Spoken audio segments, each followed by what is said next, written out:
Poi ci sarà spazio per il dibattito.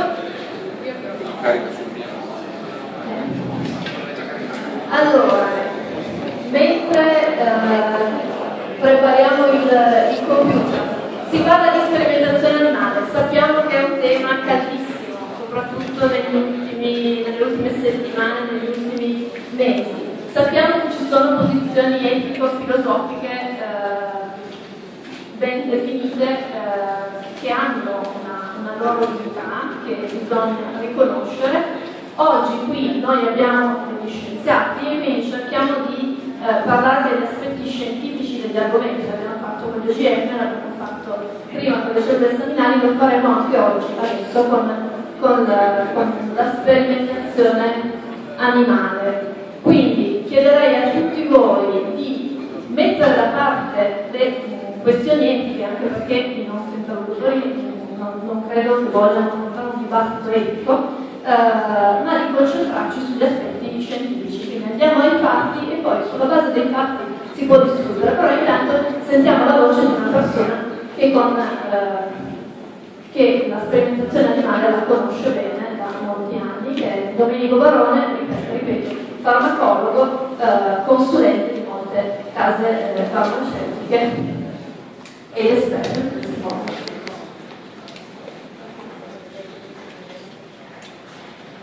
Aggiungo quanto detto dalla dottoressa Montino, soltanto due parole su di me, perché penso che sia importante che conosciate l'individuo che vi parla. Vi parlerò dal punto di vista dello sperimentatore, ho lavorato 45 anni nell'industria farmaceutica, dal punto di vista del paziente che prende medicine e dal punto di vista del proprietario di animali da affezione, cani, e vi assicuro che quando sono morti per me è stata una tragedia, letteralmente una tragedia. Quindi non sono privo di sensibilità, anche se ho fatto un lavoro che mi farebbe definire dagli antagonisti della sperimentazione animale in modo negativo. Alcune definizioni: la sperimentazione animale è l'attività di ricerca sull'animale vivo finalizzata a studiare gli effetti della farmacologia, della farmacogenetica, della tossicologia, della diagnostica, al fine di trasferire le nozioni e le scoperte che si fanno sull'animale all'uomo, pur con le dovute cautele. La vivisezione non è altro che la sperimentazione animale fatta nei secoli XVII e XIX, non si fa più per nulla la vivisezione, vorrei che questo fosse molto chiaro, non c'è più nessuno da tanti anni che fa vivisezione, perché è la verità. Ma nei secoli XVII e XIX la vivisezione era una pratica diffusa, anche se con finalità un po' diverse da quelle attuali della sperimentazione animale, erano più naturalistiche, più di indagine sul mondo animale che applicative per la medicina, per le terapie. Veniva fatta come si poteva a quei tempi, non c'erano potenti analgesici, non c'erano potenti anestetici, non c'erano possibilità di evitare sofferenza per l'animale. Non c'è più nessuno che fa la vivisezione. L'antivivisezionismo è un movimento che si è sviluppato contro la vivisezione già nei secoli passati e che mantiene questa connotazione che continua a usare la parola vivisezione per definire sperimentazione animale, perché vuol sfruttare questa connotazione negativa, truculenta, di sofferenza, di angoscia, di ansia per l'animale a fini propagandistici. Ci sono due tipi di antivivisezionismo essenzialmente, anche se ci sono varie correnti poi che sono un po' mix. L'antivivisezionismo etico, che si oppone alla sperimentazione animale per motivi prettamente etici, morali, e l'antivivisezionismo scientifico, che si oppone alla sperimentazione animale in quanto dice che, essendo fatto la sperimentazione sull'animale dal laboratorio, che è diverso dall'uomo, quando questi dati vengono trasferiti all'uomo c'è il rischio di correre gravi, seri incidenti del paziente. L'etica è quella parte della filosofia che studia i fondamenti oggettivi e oggettivamente comuni che permettono di classificare le attività umane in base alle attività morali, etiche, buone, accettabili, in attività immorali non etiche, non buone, inaccettabili. Queste sono definizioni molto rotte, ma è tutto quello che è.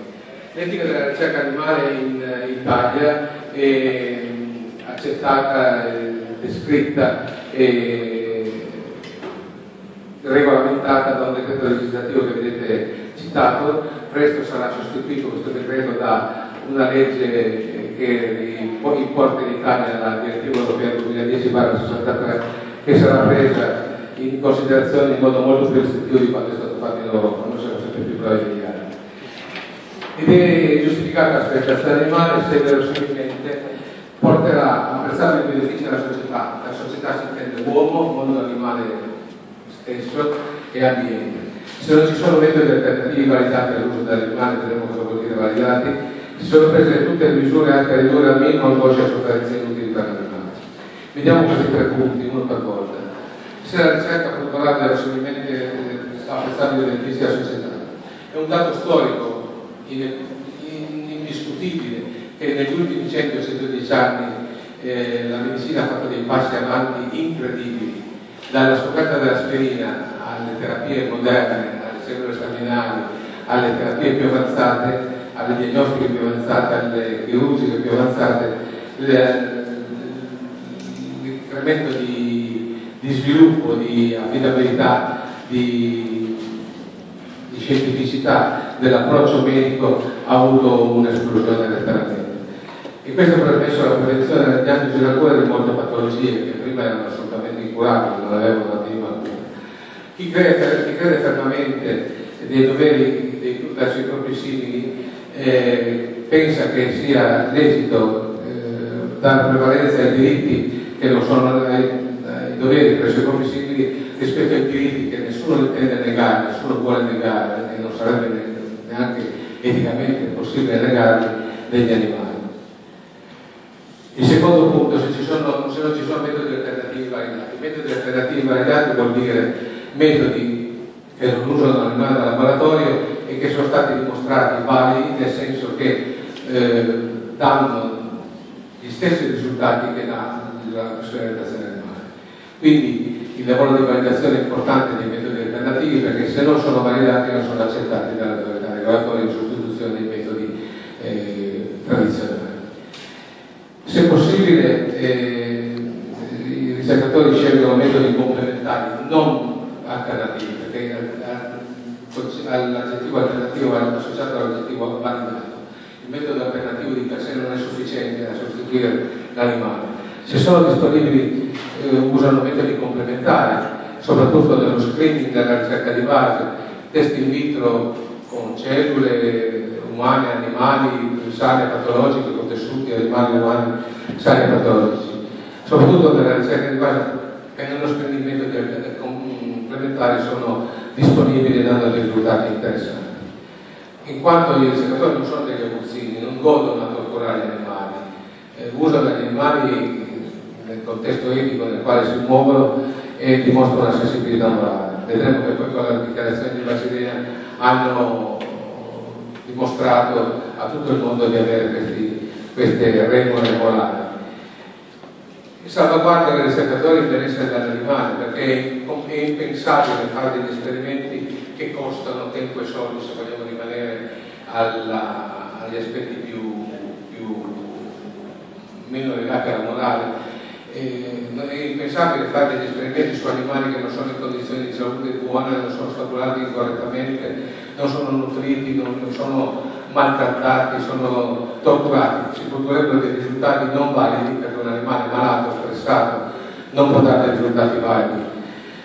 Per studi di tossicologia, ho abbreviato per stare nella slide, di PK, farmacocinetica, cioè il destino del farmaco una volta somministrato, che comprende il PK, comprende assorbimento, distribuzione, metabolismo e escrezione, è obbligatorio ricorrere a test validati. Altrimenti, se non si fanno test validati, il farmaco non può andare sulla ricerca nell'uomo, che è decisa dall'autorità regolatoria, e quindi poi non può andare in commercio. Perché una cosa che tanti dimenticano è che la sperimentazione viene fatta sull'animale, sì, ma anche sull'uomo, c'è una fase clinica 1, 2, 3, nella quale la sperimentazione è prevista sull'uomo prima di poter andare sul mercato, ma per andare sull'uomo con una certa sicurezza, bisogna farlo sull'animale. Pur andando sull'uomo dopo la sperimentazione animale con molta cautela, perché purtroppo gli incidenti succedono ogni tanto. Inoltre i ricercatori assicurano l'osservanza della regola, della cosiddetta regola delle 3R, formulata da William Russell e Rex Bartz nel 59, una cinquantina di anni fa, che ha le 3R perché le tre parole magiche sono replace, reduce, refine. Rimpiazzare gli animali usando quelli a sviluppo neurologico più basso, a soglia dolorifica più alta. Quindi animali che hanno uno sviluppo neurologico più basso devono essere preferiti da animali con sviluppo neurologico più elevato. Ridurre al minor numero possibile il numero degli animali usati e non usare animali senza un metodi alternativi validati. Si potrebbe aggiungere una quarta R, che è la responsabilità che i ricercatori sentono di ridurre al minimo le sofferenze degli animali. L'ultimo punto della legge: si sono messe in atto tutte le misure atte a ridurre al minimo la nostra sofferenza inutile, il quarto punto precedente. Continui miglioramenti di allevamento, nutrimento, trasporto, stabulazione. Se voi vedete uno stabulario moderno, ma neanche recentissimo, di una ditta di ricerca, vedrete che è molto più evoluto e avanzato di una clinica in cui si ricoverano i cristiani.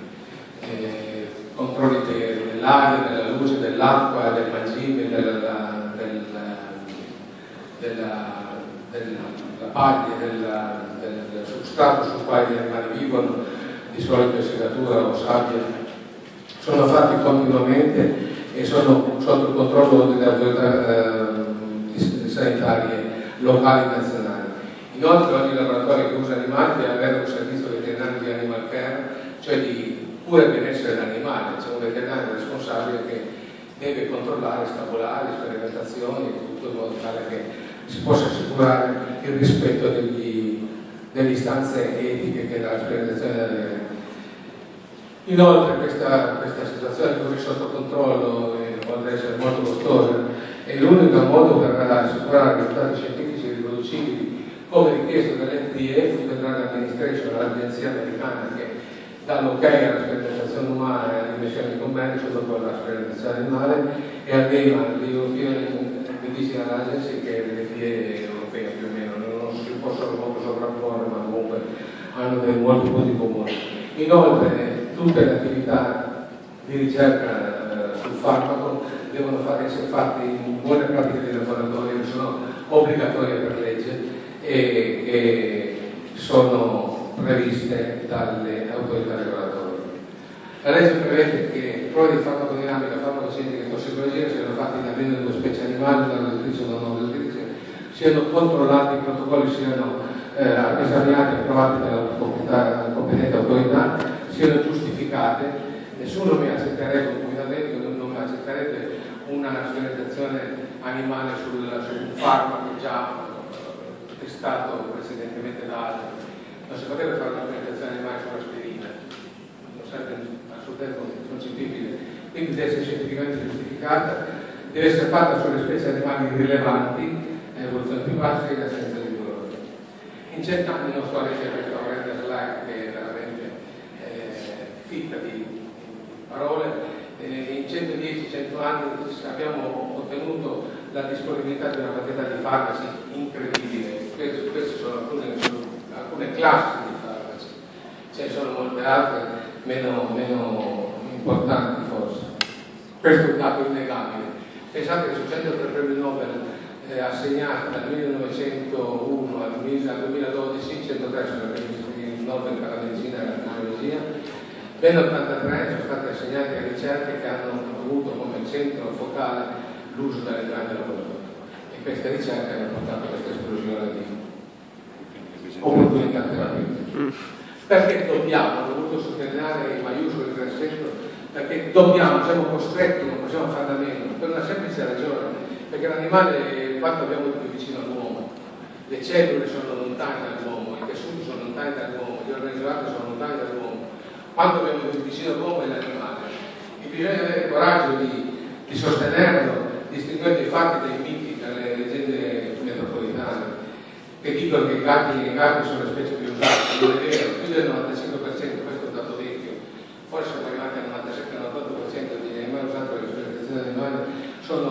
roditori e conigli. Roditori intendo dire topi, ratti, capi, ceti, quindi animali che peraltro hanno il 60% del genoma in comune con quello umano, quindi non sono così lontani dall'essere umano questi animali. È un'attività che è regolata da norme, nonostante la sezione contraria, norme, leggi e buone pratiche lavoratori, e non è vero che si fanno soffrire gli animali. Voglio ribadire un'ennesima volta: considerazioni umane, etiche, scientifiche lo vietano. Umane perché, come dico, il ricercatore non è un aguzzino.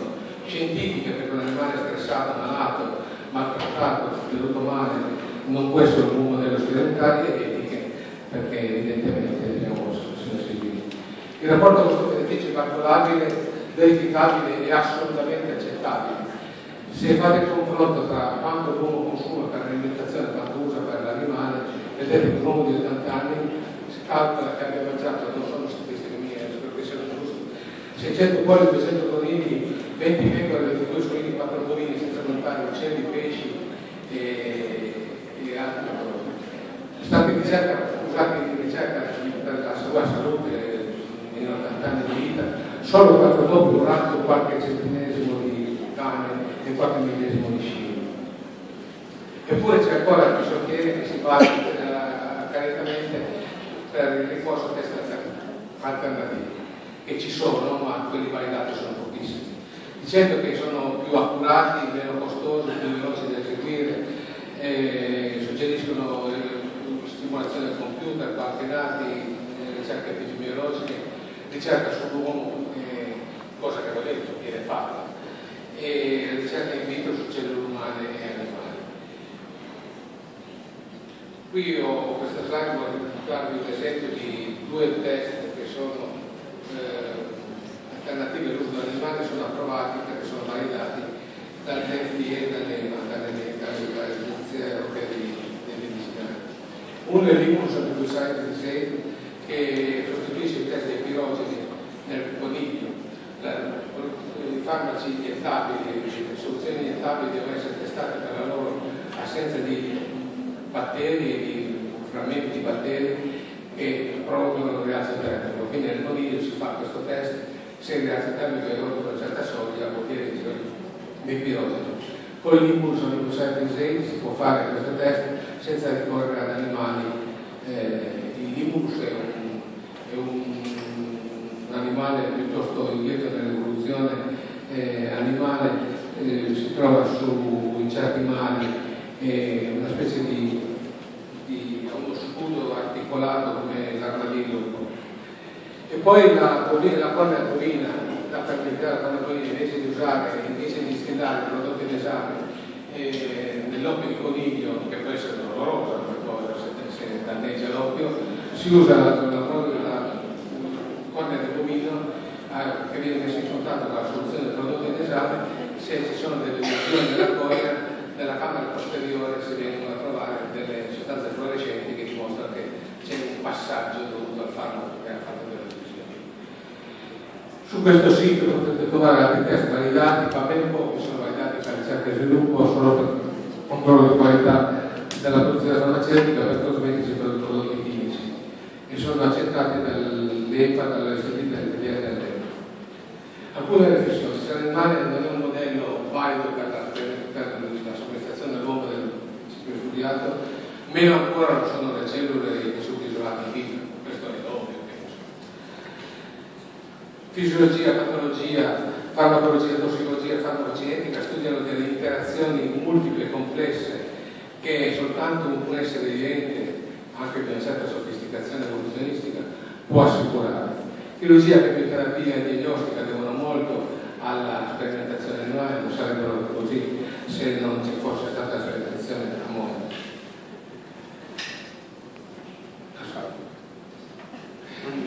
È una slide che è un po' polemica e riflette la mia vita come perseguitato in quanto sperimentatore.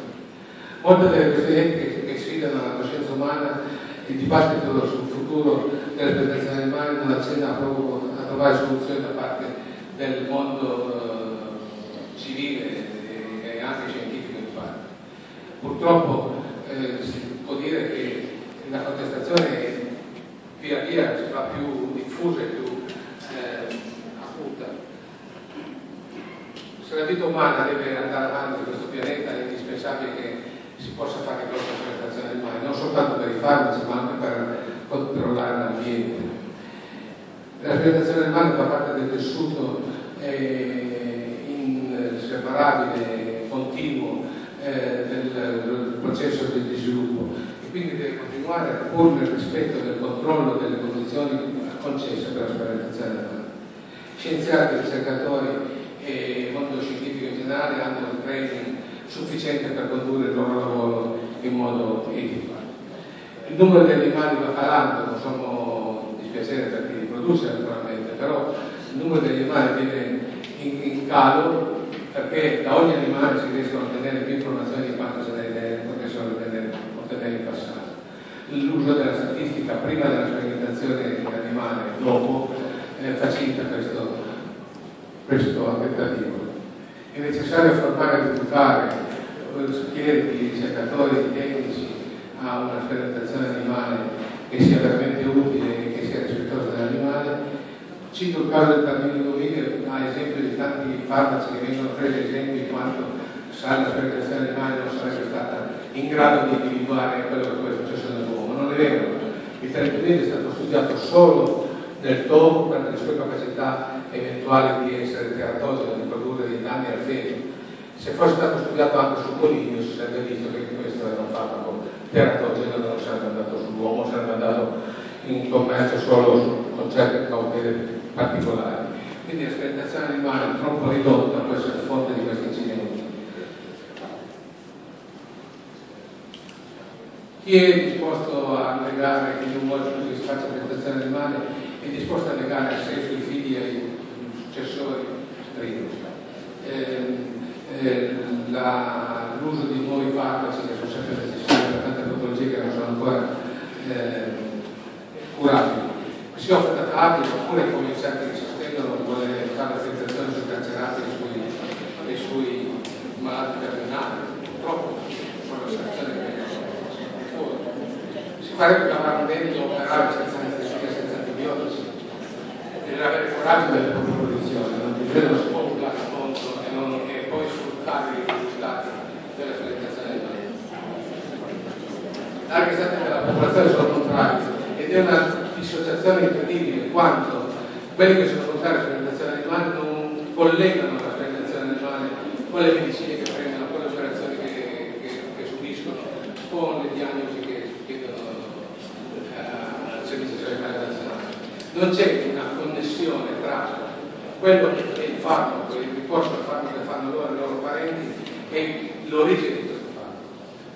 E purtroppo la colpa è anche dei ricercatori che stanno riservati, taciturni, non parlano di quello che fanno, quasi che si vergognassero della loro attività. L'educazione scientifica è molto bassa anche a livelli alti, ci sono politici che parlano di sperimentazione animale, ma come abbiamo visto prima, non è l'unico che dicono delle sciocchezze. L'informazione scientifica è in mano a personaggi che certe volte non sono preparati o sono preparati. Gli animali non soffrono, si fa di vivisezione, si fa anestesia al massimo, si fa chirurgia, quella dell'uomo si chiama chirurgia. Quindi non vivisezione. Bisogna fare un lavoro capillare pubblicistica in tutti gli ambienti pubblici, scuole, università, studi medici, cliniche, ospedali, riviste scientifiche. Ci sono dei medici che si dichiarano contrari alla sperimentazione animale, anche di notevole livello, sono sentiti qualche giorno fa alla televisione, e poi prescrivono i farmaci della sperimentazione animale del loro corpo. Il 20 novembre del 2010, 2 anni e mezzo fa, c'è stata una dichiarazione di Basilea dove i scienziati hanno dimostrato la loro maturità nei confronti della sperimentazione animale. Hanno elencato soltanto, sono frasi, io ho soltanto ricordato alcuni elementi, portando alla visione dei principi etici, suggeriscono di creare un ponte tra la ricerca e l'opinione pubblica, che sia di trasparenza, di divulgazione, di educazione, si rischia la costruzione scientifica ma politica se non si fa questo lavoro di informazione, di ponte con il pubblico. Molti processi sono ancora da chiarire, molti farmaci sono asintomatici curano i sintomi ma non sono ancora in grado di curare effettivamente la malattia.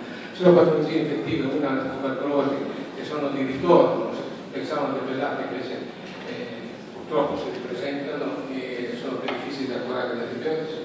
Lo svolgo la ricerca applicata da quella genetica, da quella di base. Le collaborazioni sono utili in quanto diffondono i risultati scientifici e permettono di ridurre la sperimentazione animale. L'animale sarà usato sempre meno di frequente, in Discovery già praticamente ridotto in minimissimi termini.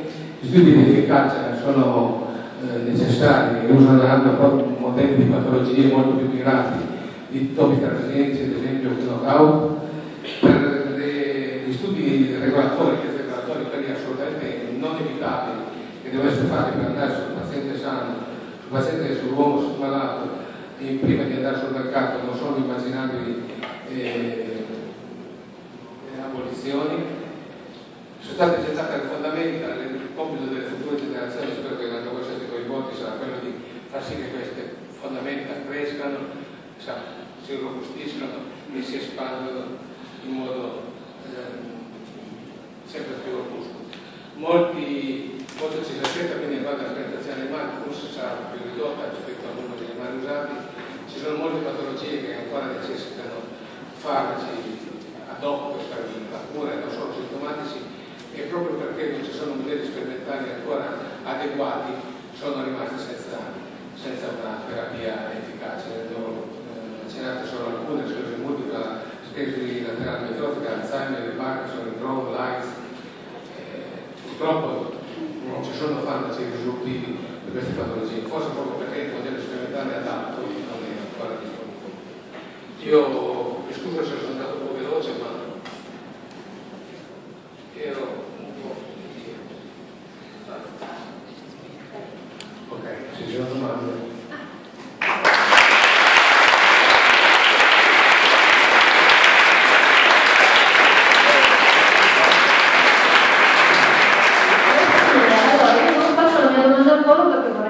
Spazio a voi, visto che abbiamo una mezz'oretta di tempo per aprire il dibattito, poi a luna dobbiamo chiudere. Allora, abbiamo solo questo microfono qui, quindi potremmo fare che facciamo un tentativo di domanda fatta ad alta voce, vediamo se si sente, se no col microfono a 3 o qualcun altro che lo portano in giro. Mi sposto così, riprendo tutto.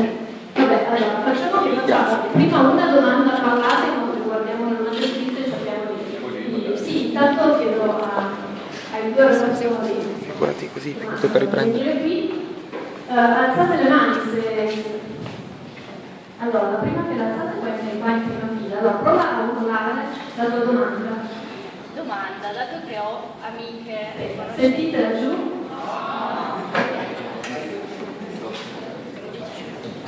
Allora, una domanda che mi trovo contemporanea. Dato che ho amiche e conoscenti che sono contrarie alle sperimentazioni animali, quindi usano solo trucchi, parlando di amiche, trucchi, smalti, creme, qualsiasi cosmetico di qualsiasi genere, solo per esempio da Bottega Veneta, da Sciacca, da Essence, che non sono testati sugli animali. Quello che mi chiedo è come vengono testati, perché io ho detto che probabilmente invece passano dagli animali.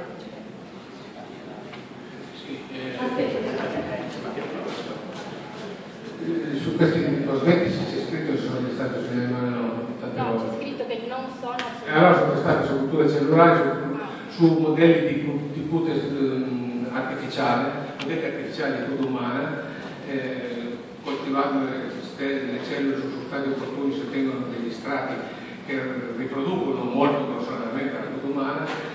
Poi bisogna tenere conto che, a differenza del mondo farmaceutico, dove c'è una continua produzione, una continua emissione di nuovi farmaci, i prodotti cosmetici sono prodotti usando materiali già noti, in gran parte molto noti o simili a quelli noti, quindi c'è meno necessità di sperimentare sugli animali. Certo che i modelli in vitro di pelle artificiale non sono anche soprattutto non danno certo risposte immunologiche, di allergie, danno risposte sulla corrosione, sulla corrosività, sulla compatibilità istutale, istologica, ma non sulla diffusione di allergie, di fenomeni immunitari, quindi anche lì. Ti ha soddisfatto? Allora, faccio una domanda che mi arriva scritta e la faccio a Vercelli. Come ha fatto Vannoni, che non è neanche medico, ad accedere ad usare delle cellule staminali? Chiunque le può acquistare? Marco. Allora, devo dire che conosco la sperimentazione del dottor Vannoni attraverso i giornali, però posso immaginare, mi sembra che la ditta all'inizio fosse fuori Italia, nel senso che era, mi sembra, si chiama, comunque quello staterello vicino a Urbino, quello che utilizzano anche, esatto, San Marino, perché è utilizzato anche per riciclare il denaro sporco, no?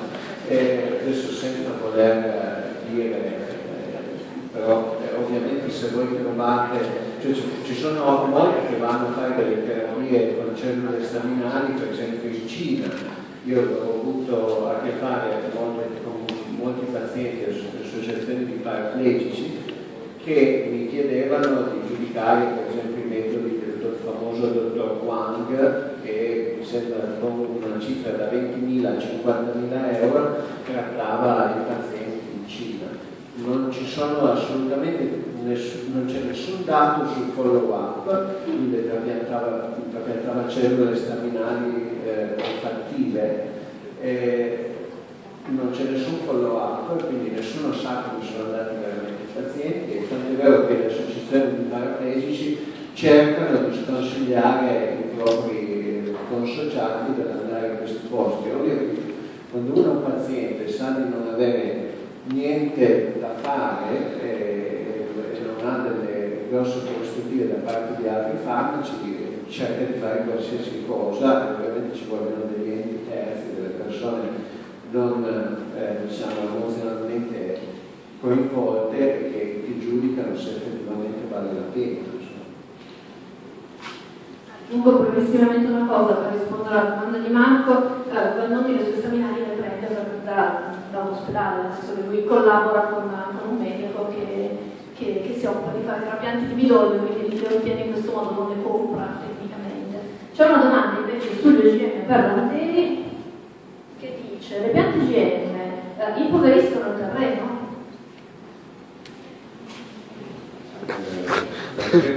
No.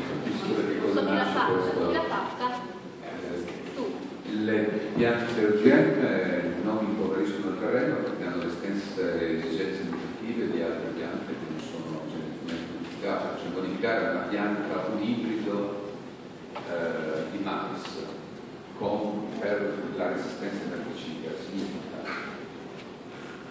dare a questa pianta la possibilità di essere resistente, quindi poter essere trattata da herbicida, però dal punto di vista di assunzione di sostanze dal terreno, di assorbimento di macro di nutrienti dal terreno, non è cambiato assolutamente niente, quindi non c'è nessuna differenza rispetto a altre piante, a una pianta non geneticamente modificata.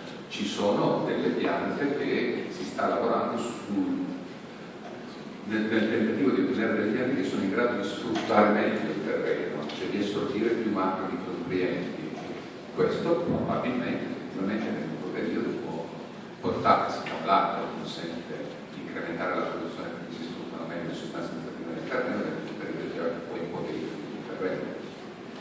Questo credo che però non so rispondere in modo migliore alla sua domanda.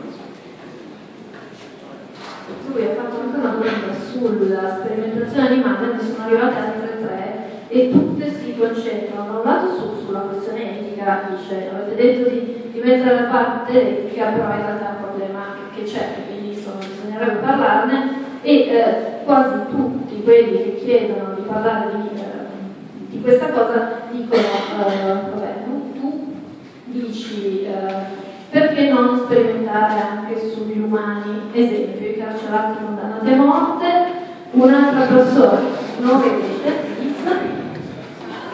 in realtà è una domanda che viene fatta spesso, cioè che salta fuori adesso.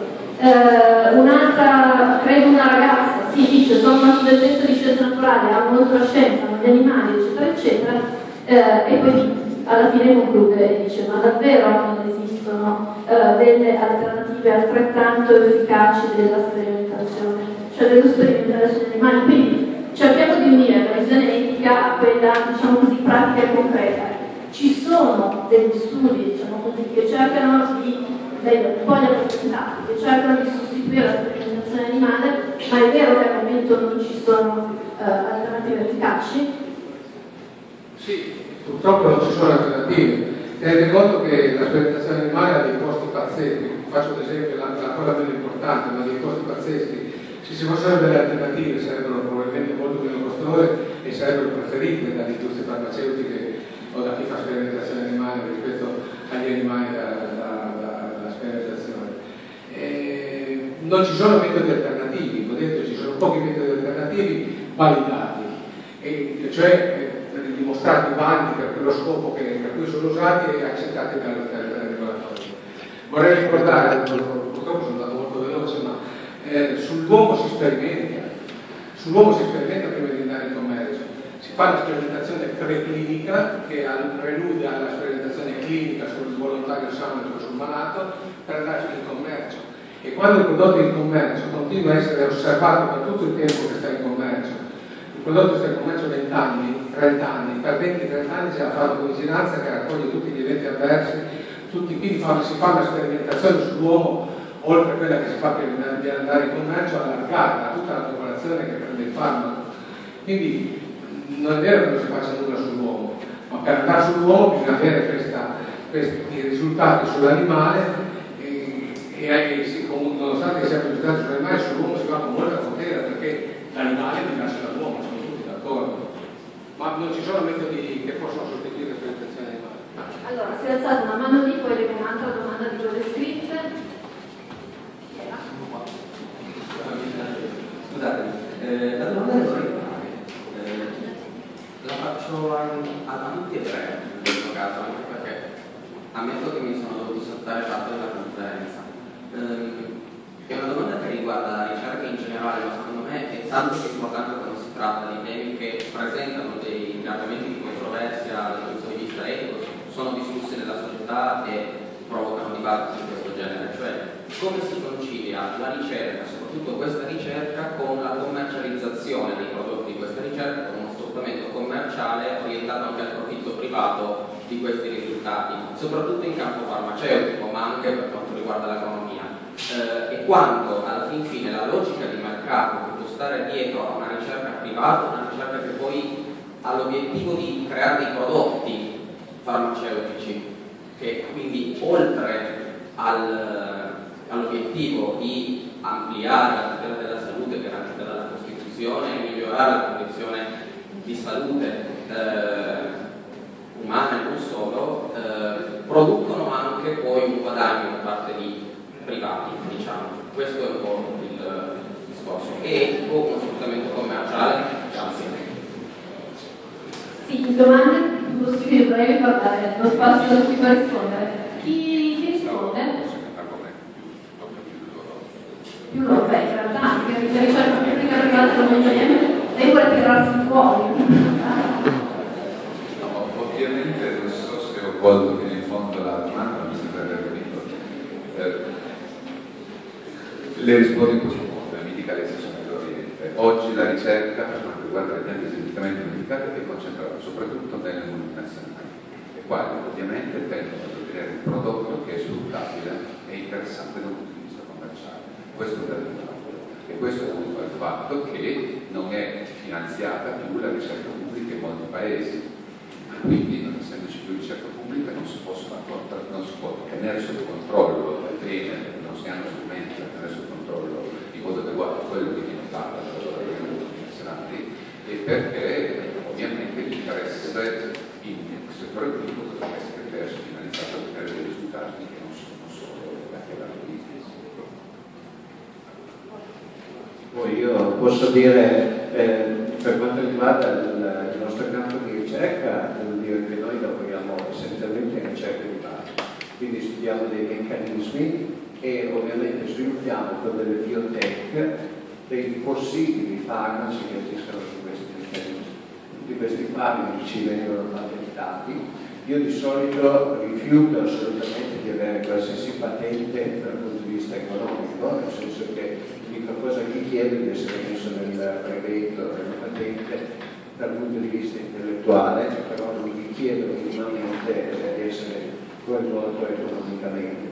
In genere la nostra ricerca è molto di base, costa poco rispetto alla ricerca farmaceutica, perché il grosso del costo è poi passare alla fase clinica successiva. Mettiamo che una nostra ricerca può costare dai 100 ai 200 mila euro, quando si passa poi a studiare il farmaco nell'uomo, credo parliamo di milioni di euro.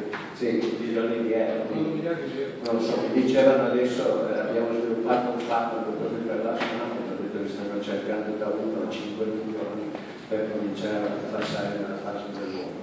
Quindi voglio dire, comunque sono degli ordini di grandezza completamente diversi e sicuramente c'è un interesse anche economico, soprattutto per le malattie rare, però c'è ancora un interesse pubblico, eccetera. Noi, ripeto, cerchiamo meccanismi, quindi io direi che proprio siamo lontanissimi da ragionare su basi economiche. Per quanto riguarda il mondo farmaceutico, voglio farvi notare che mettere sul mercato una nuova molecola terapeutica è stato valutato che costa come non meno di 800 miliardi di dollari, quindi delle cifre pazzesche, e c'è il rischio che poi il farmaco vada sul mercato e venga ritirato per qualche problema, e quindi sono investimenti a fondo quasi perduti. Se non ci fosse la possibilità di implementare queste molecole, la copierebbero tutti. Quindi io faccio delle ricerche, faccio delle spese, vado incontro a spese, metto sul mercato una medicina e poi chiunque la può copiare. Quindi è un dato gioco forza che venga presentata e che mi venga riservata l'esclusiva per un po' di anni.